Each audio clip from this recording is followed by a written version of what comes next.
오늘은 정말 힘들 때는 꿈을 점검하라. 정말 힘들 때는 꿈을 점검하라 라는 제목으로 하나님 말씀 증거하도록 하겠습니다. 누가복음 4장의 스토리는 예수님의 세 가지 시험을 당하는 내용입니다. 똑같은 내용이 마태복음에도 나오죠. 지난번에 첫 번째 시험을 마태복음에 살폈기 때문에 두 번째 시험은 누가복음으로 넘어와서 아마 살펴보려고 합니다. 마태복음과 누가복음의 차이점은 뭐냐? 두 번째, 세 번째 시험의 순서가 이렇게 바뀌어져 있습니다. 그러나 뭐 내용은 같다고 생각을 합니다. 두 번째 시험의 내용이 무엇입니까? 5절 보십시오. 마귀가 또 예수를 이끌고 올라가서 순식간에 천하 만국을 보이며 이르되 이 모든 권위와 그 영광을 내가 네게 주리라. 이것은 내게 넘겨준 것이므로 내가 원하는 자에게 주노라. 그러므로 내가 만일 내게 절하면 다 내 것이 되리라. 천하 만국을 보여주고 난 다음에 거짓말을 합니다. 이 모든 권위와 그 영광을 내가 네게 주리라. 이유가 뭐냐? 아담과 하와가 내게 넘겨준 것이기 때문에 내가 너한테 다 줄 수 있다. 거짓말입니다. 하나님께서 그렇게 넘겨준 적이 없어요. 허락하신 적이 없는데 마귀는 이렇게 거짓의 영이라는 것입니다. 이게 거짓말했다라는 거예요. 그리고 마귀의 시험이 뭐예요? 내게 절하기만 하면 이거 다 주겠다. 두 번째 마귀의 시험의 핵심이 뭔지 아십니까? 한순간에 다 준다는 거예요. 굉장히 유혹적이죠. 한 가지만 하면 다 준다라는 거예요. 이거 하나만 하면 다 풀린다. 어떤 의미에서 그 로또 심리, 그게 마귀가 유혹하는 심리 가운데 가장 중요한 것이라는 겁니다. 한 판에 다 끝내버리겠다. 무슨 얘기예요? 고난 없이 끝내겠다. 대가 없이 끝내겠다. 희생 없이 끝나겠다. 우리 일상적으로 많이 쓰는 용어 가운데 하나는 뭐예요? 십자가 없는 영광. 이게 유혹이라는 거예요. 십자가 없는 영광, 대가 없는 승리, 고난 없는 열매. 그러니까 십자가, 고난, 대가 이런 거 다 필요 없다라는 거예요. 그냥 간단하게 절만 하면 다 준다. 사기꾼하고 똑같은 논리죠. 이런 식으로 접근한다는 것입니다. 잘 보세요. 마귀가 제일 싫어하는 게 뭐냐 하면 우리가 예수님을 위해서 고난받고 예수님을 위해서 십자가 지고 예수님 위해서 대가를 치르는 거. 그거 하지 말라는 거예요. 그래서 성도들에게도 교회가 이렇게 성숙대에 나가려고 그럴 때 마귀가 딱 거는 게 뭐냐 하면 왜 고난 당하니? 이거예요. 고난 있으면 고난 없는 곳으로 가. 뭐 이런 유혹이라고요. 왜 십자가를 지려고 그러니? 십자가 없이도 얼마든지 영광을 누릴 수 있어. 그게 유혹이라는 것입니다. 중요한 유혹이라는 거예요. 쉽게 하려는 거. 예수님 십자가 지셨을 때에도 마지막 유혹이 그거였잖아요. 마태복음 27장 42절 보니까 그가 남은 구원하였을 때 자기는 구원할 수 없도다. 신경 자극하는 거죠. 능력 있으면 한번 내려와 봐. 그러면 뭐라 그래요? 그가 이스라엘의 왕이로다. 다 인정해 주는 것 같습니다. 그리고 뭐라고 얘기하냐? 지금 십자가에서 내려올지어다. 그리하면 우리가 믿겠노라. 그렇게 믿기를 원하지 십자가에서만 내려와 봐. 그럼 믿겠노라.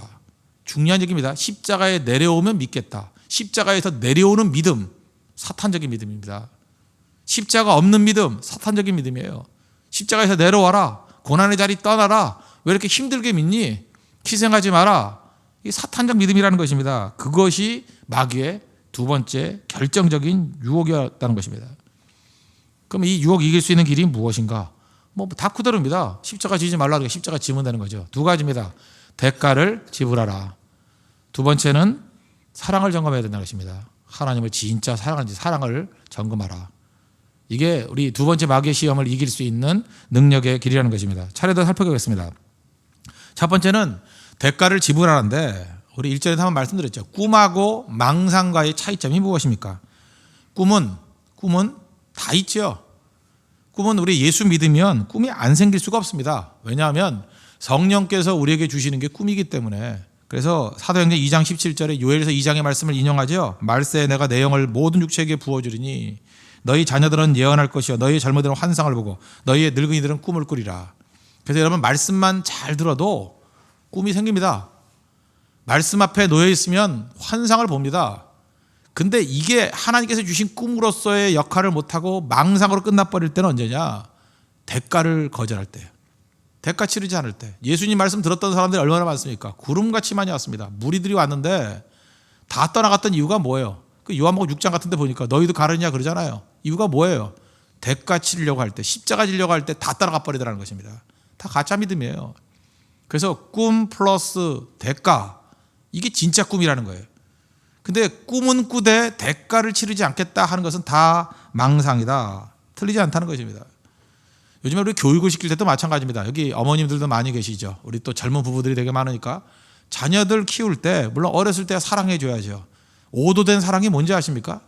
뭐든지 대가 치를 때는 엄마 불러요. 엄마가 다 하래. 엄마가.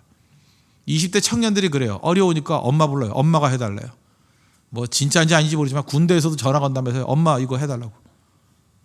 그러니까 대가를 누가 치르는 거예요? 내가 치른다라는 의식이 없기 때문에 이게 꿈의 실현자가 못 되는 거예요. 대가는 누군가 다른 사람이 해준다는 거거든요. 대가는 없이도 된다는 거거든요. 교육이 뭔데요?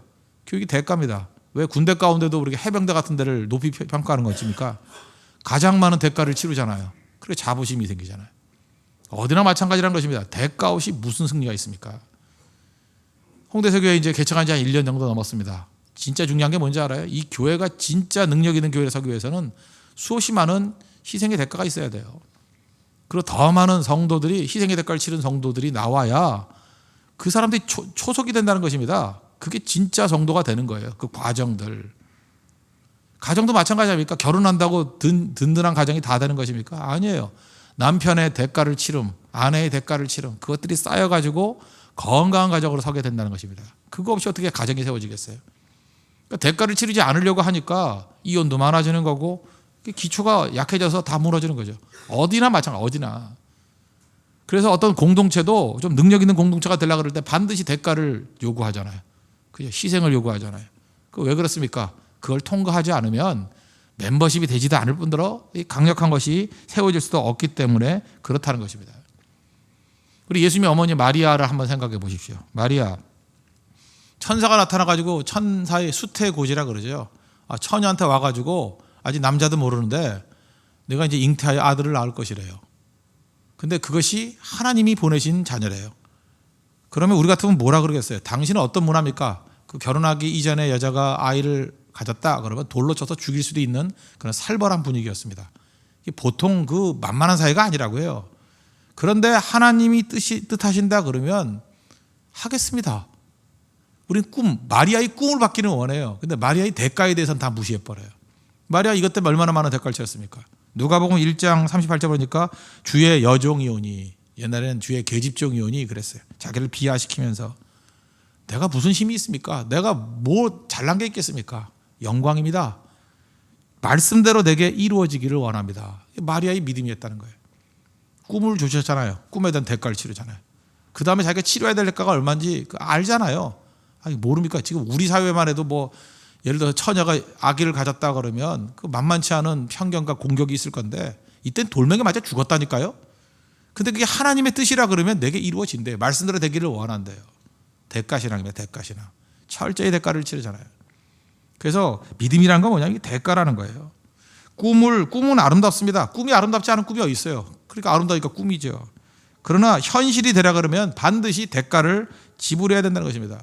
우리 아이 임신했을 때 많이 느끼죠. 잉태했습니다. 꿈은 잉태되는 거거든요. 꿈은 잉태하는 겁니다. 그러면 잉태된 꿈이 그냥 아이로 태어나나요? 현실로 드러나나요? 10개월이라는 수고의 시간이 있어야 된다는 것입니다. 우리 여자분들 아이 가지면 뭐 몇 달 동안 입덧하잖아요. 입덧하고 잘 먹지 못하고 힘들지 않습니까? 저희도 아이 어저께 우리 신방을 갔더니 이게 쌍둥이를 임신한 가정이더라고요.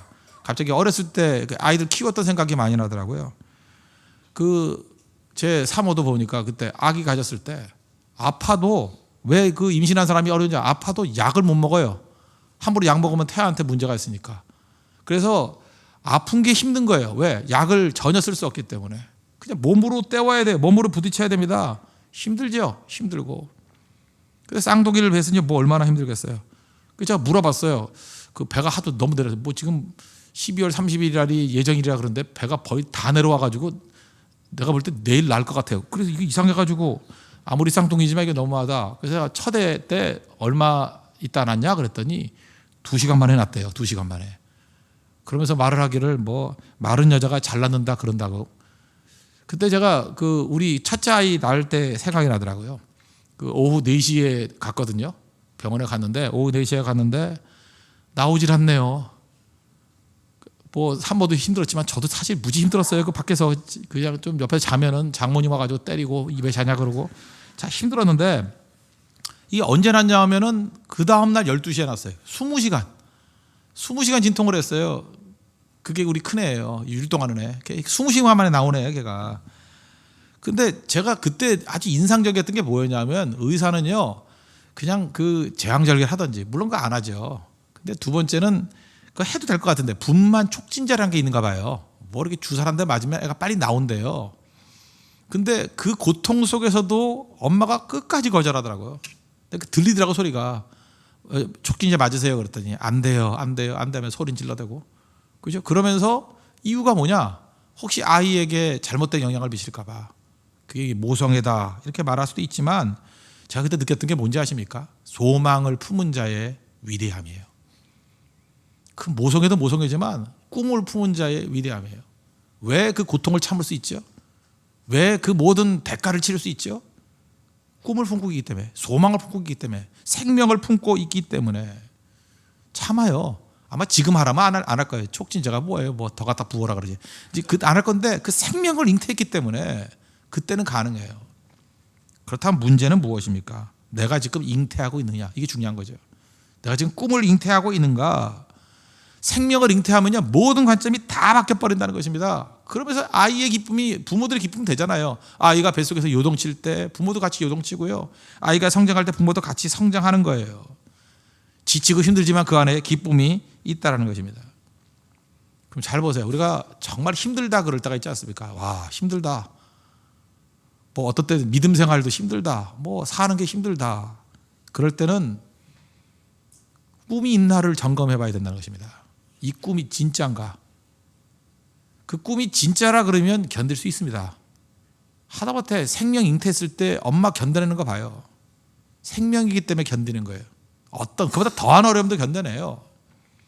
그런데 내가 지치고 힘들다 그러면 내가 꿈은 꿈인데 그 꿈 가짜 꿈일 가능성이 크고요.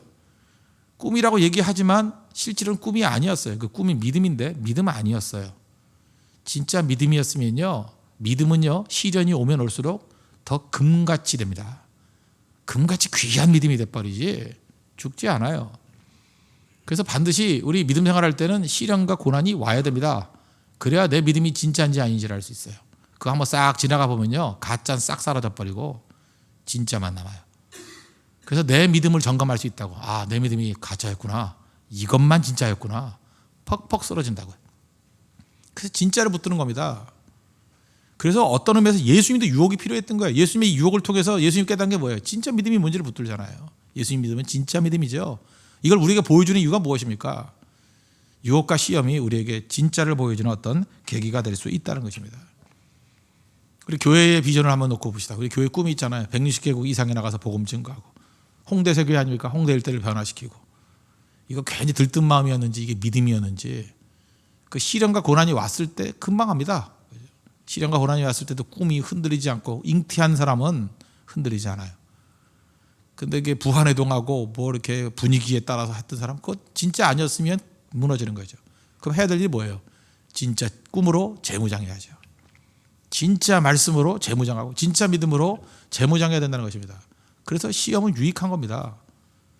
우리 인생도 마찬가지예요. 저도 마찬가지예요. 제 목사로서의 사명감 있지 않습니까? 그 진짜냐 아닌지 어떻게 알아요? 시련과 고난이 오면 가짜는 다 무너지고 진짜만 나와요. 그때 진짜는 붙들어야 될 것이고 무너졌던 모든 것들은 아 내가 이렇게 연약한 거였구나. 하나님 진짜를 주십시오 하고 다시 재무장해야 된다는 것입니다. 그게 시험이 주는 능력이라는 거예요. 진짜는 꿈과 대가입니다. 대가 치르게 만든다는 거예요.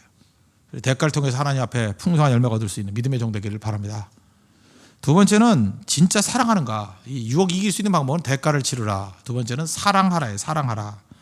이 사랑하라에 대한 얘기는 그냥 한번 성경에 나오는 어떤 그 배경을 놓고 설명하면 쉬울 것 같습니다. 요한복음 12장에 보면은 마리아가 비싼 향유를 예수님께 붓는 사건이 나옵니다. 그 비싼 거죠. 뭐 가론 유다의 말에 의하면 300데나리온. 데나리온이 하루 일당이니까 1년치 월급이에요. 1년치 월급. 연봉만큼의 가치가 있는 거. 그죠? 뭐 그런 걸 갖다 부었다는 거예요. 뭐 꽤 많이 나가겠죠. 연봉 뭐 한 2천만 원에서 한 4천만 원 그 사이는 다 받지 않습니까? 뭐 그 정도. 그러니까 몇 천만 원짜리예요. 몇 천만 원짜리. 그런 걸 갖다 부었다는 거예요. 요한복음 12장 3절 보니까 마리아는 지극히 비싼 향유 곧 순전한 나드 한 그릇을 가져다가 예수의 발에 붓고 자기 머리털로 그의 발을 닦으니 향유 냄새가 집에 가득하더라. 그랬더니 가룟 유다가 비난하죠. 이 향유를 어찌하여 300데나리온에 팔아 가난한 자들에게 주지 아니하였느냐. 왜 허비하느냐. 그랬어요. 허비하느냐. 허비한다라는 말은 무슨 뜻입니까? 지나치다 그런 뜻이에요. 왜 지나치죠? 너무 비싼 거니까. 그럴 때 우리 마음 가운데도요, 이런 마음들이 다 있는 것 같아요. 한번 이런 생각 안 해봤습니까? 가룟 유다가 그 300데나리온 되는 것을 예수님 발에 부으니까 야, 그거 허비하는 거다. 지나치다. 이유는 뭐냐? 너무 비싼 거니까. 그러면 뒤집어서 만약에 그 300데나리온 되는 향유를 로마 황제에게 갖다 부었다고 생각해 보시죠. 이 말 나왔겠어요? 안 나오죠. 로마 황제는 뭐 황제니까 그럴 만도 해. 근데 예수님은 안 된다는 거예요. 그 사람의 말하는 것 속에서 그 사람의 본심이 드러나는 거예요. 본심이. 그러니까 우리 잘 말을 보면요, 그 사람 속에 있는 게 다 드러나요. 자기만 빼놓고 다 알아요. 아, 저 사람 저런 사람이었구나. 사랑이 없는 거예요. 사랑이. 예수님은 그 정도의 가치가 있는 분이 아닙니다. 그런 거죠. 우리 가운데 그런 사람도 있어요. 이게 말하다가 자기도 모르게 그래요. 저 사람 예수님 믿더니만 너무 변했어 그래요. 그게 뭐냐 하면 너무 많이 희생한다는 거예요. 예수님은 뭐 저렇게 믿나. 그 말 속에서 알 수 있는 게 뭐예요? 그 사람의 메마른 사랑, 편견 이런 게 느껴지는 거예요. 정말 예수님 사랑하는 마음이 없어요. 가룟 유다입니다. 가룟 유다. 똑같은 편견을 갖고 있다는 거예요. 심지어 이런 사람이 있어요. 우리 교회도 이렇게 똑똑한 사람들이 있지 않습니까? 좀 똑똑하고 저렇게 그 인물같이 보이고. 그런데 이제 목사가 되려고 신학교를 간대요. 근데 그런 얘기 여러 번 들었어요. 그죠? 신학교 가기에는 아까운 인재래. 그럼 신학교는 뭐 쓰레기가 가야 돼요? 신학교 가기에는 아까운 인재래요. 그 말 속에서 그 사람이 무슨 마음을 품고 있는지 아시겠죠? 그죠? 정말 가룟 유다의 영성이 있는 거야. 가룟 유다의 영성. 지금 가룟 유다 그러니까 뭐 내가 매도하는 게 아니고요. 뭐냐? 예수님한테 무슨 300대나 해야 되는 걸 갖다 부어. 뭐가 빠졌어요? 사랑이 빠졌어요. 사랑의 핵심이 또 뭐예요? 희생이에요. 희생. 교회는요, 모든 예배와 성도의 삶 가운데 피가 흘러야 됩니다. 희생의 피가 흘러야 돼요. 지금 우리 딴 사람 얘기하지 마십시오. 내 안에 희생의 피가 흐르고 있는 거야. 희생 없이는 믿음 없습니다. 희생 없이 무슨 십자가 없이 무슨 능력이 있어요? 믿음이 뭐예요? 희생이에요. 희생. 저는 하나님 앞에 참 감사한 게 뭐냐면, 제가 경제학, 이거 경영학 하지 않았습니까? 이 경제를 좀 배웠더니 나는 경제학을 공부하면서 제일 감명 깊었던 거, 지금도 시간이 지났음에도 불구하고 마음속에 남는 개념 하나가 기회비용이라는 개념이에요. 기회비용. 아침부터 머리 아픕니까? 이거 설명을 좀 해드릴게요. 기회비용, opportunity cost라는 건데, 기회비용이라는 게 뭐냐? 이제 목사니까 목사답게 아주 쉽게 설명할게요. 어떤 것의 가치는 그 자체의 가치에 있는 게 아니라는 거예요. 뭐 저거는 뭐 10,000원짜리, 저건 20,000원짜리. 이건 일상적인 생활을 할 때의 가치고, 기회비용이라는 건 뭐냐 하면 희생의 가치예요. 그러니까 희생이 가치라는 거예요. 희생이. 말이 어려우면 더 쉽게 하면 이런 거예요. 어떤 사람이 뭐 예를 한번 들어봅시다. 아주 탁월한 능력 있는 사람이기 때문에 한 2시간 일해도 1,000,000원을 벌 수 있는 사람이에요. 그죠? 1,000,000원을 내가 지금 2시간 일하면 1,000,000원을 벌 수 있는 그런 유능한 사람이에요. 근데 그 사람이 그것을 희생하고 어떤 사람의 음악회를 갔다고 합시다. 그럼 우리 보통 어떻게 생각해요? 음악회 갈 때의 교통비, 음악회 입장료, 그걸 비용이라고 생각하죠. 그러니까 교통비하고 뭐 입장료하고 해서 뭐 많이 합쳐봐야 한 10만 원 정도. 그러니까 우리가 보통 생각하는 비용이에요. 그런데 이거를 opportunity cost, 기회 비용으로 본다 그러면 그 사람은 지금 얼마를 희생한 거예요? 1,000만 원 벌 수 있는 거를 희생하고 갔잖아요. 희생하고 갔기 때문에 그 사람은 1,000만 원짜리 희생을 한 거예요. 1,000만 원에 플러스 10만 원 뭐 더 썼으니까 1,010만 원의 희생을 한 거겠죠. 이게 바로 뭐예요? 기회비용이라고. 기회비용. 저는 비용 개념에 저는 깜짝 놀랐어요. 아, 희생이라는 개념이 들어가, sacrifice라는 개념이 들어가 있구나. 기회비용. 기회비용으로 따져서 세상의 모든 경제를 움직이는 겁니다. 실제로는. 기회비용 한 번 더 생각할까요? 우리가 어떤 걸 할 때 희생의 가치가 들어야 가치가 생기는 거예요. 희생 없이 무슨 가치가 있어요? 저는 목사를 해서 그런지 모르지만 전 뭐 집에 성경책 되게 많습니다. 제 서재 가면 성경책 20권도 더 돼요. 왜냐하면 저는 뭐 1년에 한 권씩 이렇게 바꾸고 그랬거든요. 봤던 거 또 보기 싫어가지고 보고 그 다음에 또 이렇게 성경책 선물해 주는 사람이 많지. 목사가 성경책 없는 줄 알고 성경책도 선물을 많이 해줘요. 이렇게. 그래서 이렇게 쌓이고 출판사에 오는 것도 있었고 뭐 그렇게 많이 있었어요.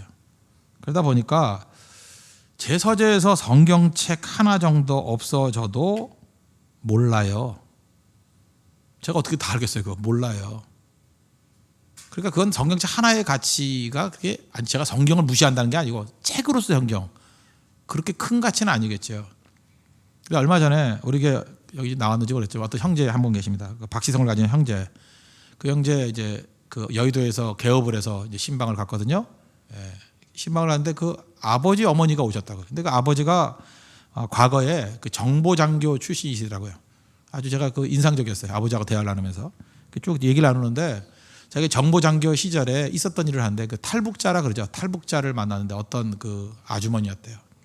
지금도 인상적인 게 뭐냐면 성경책을 창세기부터 요한계시록까지 손으로 다 베껴 썼대요. 성경책이 없으니까 다 베껴 써가지고 탈북하면서 땅건 다 두고 왔는데 손으로 베껴 쓴 그 성경책 그거 들고 왔대요. 그러면서 그거는 버릴 수 없다고. 성경을 다 썼대요, 손으로. 뭐 그런 얘기 들어봤잖아요. 근데 실제로 봤대요, 그분이. 자기가 정보장교 생활하면서 제일 인상적이었던 게 손으로 쓴 성경책. 그 말씀 하시더라고요. 잘 보세요. 손으로 쓴 성경책 그 가치 그 종이값으로 칠 수 있어요? 칠 수 있습니까? 그거 얼마짜리예요? 얼마짜리입니까? 우린 교환 가치로만 생각하잖아요. 그거 10만 원짜리예요? 100만 원짜리예요? 피값이에요. 피값. 생명값이라고. 여러분 인생을 이제부터 어떻게 살아야 되느냐? 마귀는요 우리에게 이 화폐 가치로 돈으로 계산하게 만들어버려요. 그렇지 않습니다. 무엇이 됐든 간에 희생이 들어가야 돼요. 희생이 들어갈 때 그게 가치가 되는 거예요. 희생이 들어갈 때 그 가치가 달라진다. 이게 바로 기회비용이에요. 세상의 모든 것은 다 기회비용으로 봐야 된다고요. 그렇다 그러면 새벽기도도 마찬가지입니다. 새벽기도 그냥 인터넷으로 클릭해가지고 앉아서 들으면 되지 뭐 설교. 그건 그 사람은 교환 가치로만 생각하는 사람이에요.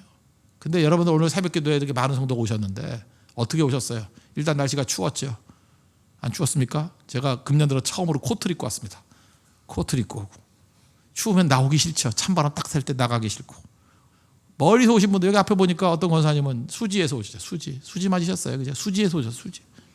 수지에서 오셨고 올 때는 45분 갈 때는 1시간 반. 나 여러 번 물어봤어요. 그죠? 그게 차를 몰고 와도 그렇대요. 그런 희생들이에요. 그 희생들. 예를 들어서 어떤 우리 교회도 이제 어떤 의사분이 계시지 않습니까? 돈 잘 벌어요, 그분. 잘 버는데 네팔 선교를 간다 그러면 네팔 선교 갔을 때 그 회비하고 그 비용, 시간 그것만 되는 거예요. 일주일 동안 벌 수 있는 돈이 거의 1,000만 원 가까이 돼요. 그죠? 그거 포기하고 가는 거예요. 그게 기회비용이죠. 그게 바로 뭐 희생의 대가라고. 그래서 교회는 예배 드릴 때 온통 희생의 피가 흐르는 거예요. 저게 어떻게 되는 건데. 목사도 마찬가지입니다. 설교할 때 뭐 대충 들고 나오는 게 아니라 서재에서 눈물의 기도와 말씀의 준비를 해서 희생의 피가 흘러서 그 원고를 들고 나와서 성령을 의지해서 말씀을 증거할 때 그게 얼마짜리예요? 교환 가치를 말할 수 있는 게 아니에요. 그건 생명이에요. 생명 덩어리라고. 교회가 악한 마귀의 시험을 이기고 강력한 교회, 생명 있는 교회가 되기 위해서는 똑같은 것에 다 희생 개념으로 바꿔야 돼요. 희생이 흘러 넘치는 거. 저는 요즘에 밥을 먹는데 내가 요즘에 이렇게 굉장히 과로하거든요. 일도 많이 하는데 이 건강을 어디서 얻었나 생각하니까 성도들의 사랑이에요. 이상하게 밖에서 사 먹을 때는 아무리 좋은 거 먹어도 몸이 띵하고 했는데 이 교회에서 이렇게 식사 준비해 주는 분들이 있지 않습니까? 정성스럽게 그 반찬 준비해 놓고 거기다가 조미료도 안 넣고 준 거래요. 맛은 더럽게 없지만 그래도 몸은 되게 좋을 것 같아요. 그죠? 그 다음에 뭐 누룽지 뭐 끓여준다 그러는데 그것도 현미밥을 한 현미 누룽지래요. 다 보면 보여요. 이게 희생. 밥을 먹는 게 아니에요. 희생을 먹고 있어요. 밥을 먹는 게 아니에요. 사랑을 먹고 있어요. 어쩐지 이상해요. 그죠? 그것만 먹으면 살아나요. 육도 살아나고 영도 살아나고 다 살아나는 거예요. 서로. 무슨 뜻인지 아시겠죠? 우리 삶의 모든 게 다 희생이에요. 젊은 청춘 남녀들 데이트할 때도 희생의 데이트를 해야 돼요. 희생을 주고받아야 돼요. 그래야 그게 사랑으로 꼽히는 거라고. 교회는 희생이 있어야 됩니다. 그래야 마귀의 시험과 유혹을 이길 수 있다는 거예요. 쉽게 가지 마십시오. 여러분 일단 가치 있는 인생 되십시오. 1시간에 1,000만 원짜리 되십시오. 그리고 기꺼이 포기하십시오. 그러면 그게 기회비용이에요. opportunity cost 엄청나게 올라가잖아요. 예수님 하나님이셨어요. 하나님이 이 땅에 인간으로 오셨어요. 그 opportunity cost가 어마어마한 거죠. 그분이 나를 위해서 십자가에 죽으셨어요. 내 생명 가치가 예수님이에요. 예수님.